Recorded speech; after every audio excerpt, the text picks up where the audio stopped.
बड़े बड़े किले बनाए, हमारे खानदान इसमें रहेंगे, है ना। यही सोच के उन्होंने बनाए इतने बड़े बड़े किले, वरना इतने बड़े किले बनाने का कोई मतलब नहीं है। हिंदुस्तान के अंदर अगर देखें तो इतने बड़े बड़े किले बने हुए हैं कि जिसका कोई हिसाब नहीं है। राजा महाराजाओं ने अपने परिवार के लिए, अपनी फैमिली के लिए बनाया, लेकिन क्या हो रहा है, उनका नामो निशान नहीं है। सरकार ने वहां पे टिकट लगा दी, अगर हम भी जाते हैं तो टिकट लेके अंदर जाना पड़ता है। उन लोगों ने अपने दिमाग को इस्तेमाल किया और दिमाग को इस्तेमाल करके धन दौलत सब वहां पे लगा दिया, और आज के समय में उसका कोई रखवाला नहीं, सरकार उसको देख रही। किसी ने अपना बोझ परमेश्वर पर नहीं डाला। बाइबल कहती है अपना बोझ परमेश्वर पर डाल दो, लेकिन हम अपने बोझ को अपने कंधे पे लेके कंधे झुके जा रहे हैं, चले जा रहे हैं, चले जा रहे हैं, चले जा रहे हैं। किसी को नौकरी की चिंता है, किसी को शादी की चिंता है, किसी के लड़का नहीं हो रहा उसकी चिंता है, किसी के बच्चे ही नहीं हो रहे उसको ये चिंता है, किसी को खाने के लाले पड़े उसको ये चिंता है। हर इंसान चिंता में चले जा रहा है, चले जा रहा है, चले जा रहा है और चले जा रहा है, लेकिन वो नहीं जानता कि उसका अंत कहाँ है। अगर हम कब्रिस्तान में जाकर देखें तो वहां राजे महाराजे, करोड़पति, अरबपति सब के सब दफन है, सब दफन है, क्योंकि सब हम क्या हैं, मिट्टी हैं। बाइबल बोलती है ना कि इंसान क्या है, मिट्टी का पुतला है। इंसान घास के समान है, फूलता है सुबेरे, लहलाता है, शाम को उसके ऊपर से ट्रक चले जाता है तो वो दब जाती है, घास खत्म हो जाती है, मिट्टी में मिल जाती है। ऐसा ही इंसान है, इंसान एक मिट्टी है। सपने बहुत बड़े बड़े, करना बहुत कुछ है, लेकिन पता लगा कुछ भी नहीं करने पाए, और परमेश्वर की ओर से बुलावा आ गया और कब्रिस्तान में उसको 6 फीट जगह के अंदर दबा दिया। हमारी सोच बहुत बड़ी होती है, हम करना बहुत कुछ चाहते हैं, हमारे सपने बहुत बड़े होते हैं, लेकिन उन सारे सपनों को, सारे सोचों को, सबको परमेश्वर मिट्टी में मिला देता है 1 मिनट के अंदर। हम सोचते हैं कि आज हम ये करेंगे, कल हम वो करेंगे, परसों हम वो करेंगे, लेकिन परमेश्वर कहता है बेटा कुछ नहीं करोगे, मैं तुम्हारी सांस आज रात को ही निकाल लूंगा, तो सुबह तुम्हारे घर में माहौल ही कुछ और होगा।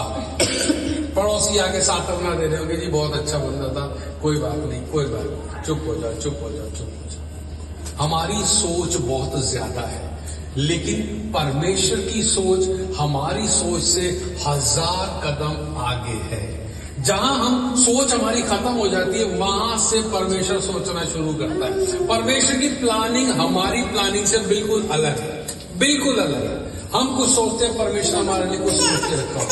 सुलेमान ने इतना बड़ा मंदिर बनाया सोने का, है ना, उसके बाद 300 रानियां, 3000 रखेलियां थी, उसने इतना बड़ा परमेश्वर का मंदिर बनाया, लेकिन आज उस मंदिर में कुछ भी नहीं है, सिर्फ एक दीवार है। पूरा मंदिर तहस नहस है, सब कुछ टूट फूट गया, वहां पे कुछ नहीं, सिर्फ एक दीवार है। वहां पे यहूदी लोग ऐसे खड़े होके ऐसे हिल के प्रार्थना करते, और कुछ नहीं है। बनाया था जब वहां सोने की दीवारें थी, सोने के दरवाजे थे, लोहा तो वहां था ही नहीं। चांदी और पीतल इतना बहुतायत से हो गया था कि वो तोल से बाहर था। हालेलुया। सुलेमान ने ये सोच के थोड़ी बनाया था कि भाई ये तो रोमी साम्राज्य आएगा, वो सब इसको मिटा देगा, नाम और निशान खत्म कर देगा। लेकिन यहूदी बिगड़ गए, परमेश्वर ने पूरे मंदिर को तहस नहस करवा दिया। तो हमारी सोच हमारे लिए ही कई बार घातक सिद्ध हो जाती है। हम बड़ी बड़ी प्लानिंग करके बैठ जाते हैं, लेकिन वो सारी प्लानिंग सब की सब एकदम से घड़ी के घड़ी रह जाती है। सारी प्लानिंग घड़ी के घड़ी रह जाती है। जीवन में हम करना तो बहुत कुछ चाहते हैं, लेकिन हम कर नहीं पाते। क्यों? क्योंकि हम अपने दिमाग के घोड़े दौड़ा कर स्कीमें लगाते हैं, और वो सारी स्कीमें परमेश्वर एक दिन फेल कर देता है। वो सारी स्कीमें परमेश्वर डंप कर देता है, डब्बे में डाल देता है। हम अपनी तरफ से बहुत धन इकट्ठा करने की युक्तियां निकालते हैं, बहुत जगह से, इधर से भी पैसा आ जाए, उधर से भी पैसा आ जाए, इधर से भी ले लूं, उधर से भी ले लूं, उधर से भी ले लूं, इकट्ठा कर लूं। लेकिन परमेश्वर कहता बेटा ये सब खत्म, कुछ नहीं मिलेगा तुम्हें। कर्ज वाले आएंगे और फिर वो पकड़ के ले जाएंगे, भाई तुमने बहुत कर्जे ले लिए, चलो जाओ, ये जमीन भी हमें दे दो, मकान भी हमें दे दो। लेकिन अगर हम अपना बोझ परमेश्वर पे डालें तो परमेश्वर हमें अच्छे से अच्छा भोजन कराता है, परमेश्वर हमें अच्छे से अच्छा कपड़ा पहनाता है, परमेश्वर हमें अच्छे से अच्छे मकान में रखता है, सिर्फ इसलिए कि हम परमेश्वर पे निर्भर हैं।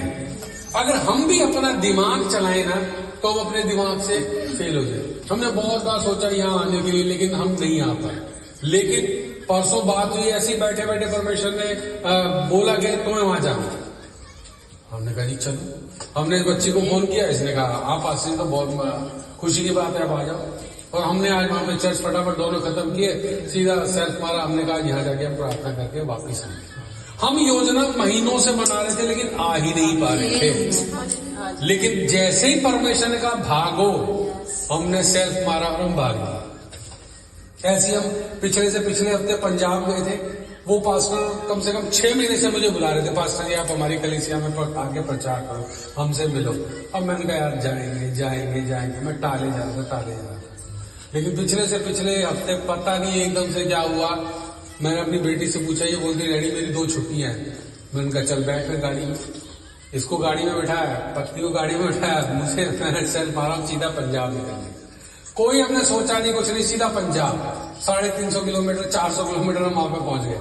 वो देख के शौक हो गए थे, पास आप एकदम से। मैंने कहा आ गए ना तुम्हारे यहाँ प्रार्थना करने। और उनके हमने प्रार्थना की, बहुत अच्छा लगा उनके यहाँ प्रार्थना करके।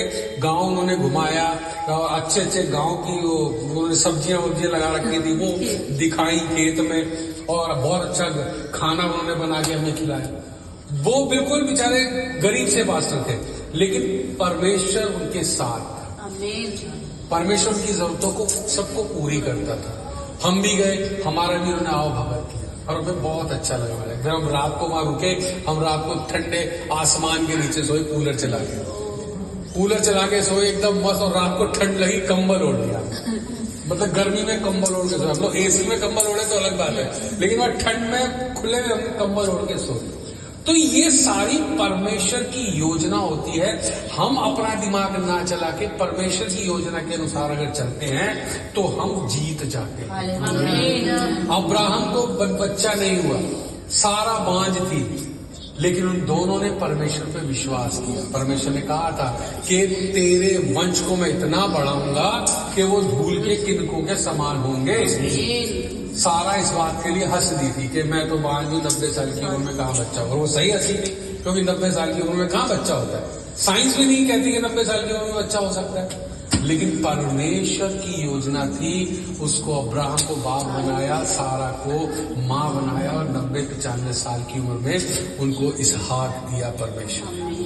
तो परमेश्वर की योजना तब काम करती है जब हम परमेश्वर की योजना में शामिल हो जाते हैं और परमेश्वर को हाथ खड़े करके बोल देते हैं, प्रभु मेरा कुछ नहीं है, सारी स्कीमें तेरी हैं, जो तूने करना है कर ले, मैं तैयार हूं, जहां ले जाना ले जा, जो खिलाना है खिला दे, जो पहनाना है पहना दे। तब परमेश्वर हमारे लिए अच्छी से अच्छी, उत्तम से उत्तम वस्तुएं हमें देता है, उत्तम से उत्तम चीजें हमें देता है। उसके भंडार में कोई कमी नहीं है। सोना चांदी हीरे मोती जवाहरात सब कुछ है, उसके बाद धन दौलत सब कुछ है। सुलेमान को उसने इतना अमीर बनाया, दुनिया में इतना अमीर कोई व्यक्ति नहीं था, बाइबल बताती, और ना होगा, इतना अमीर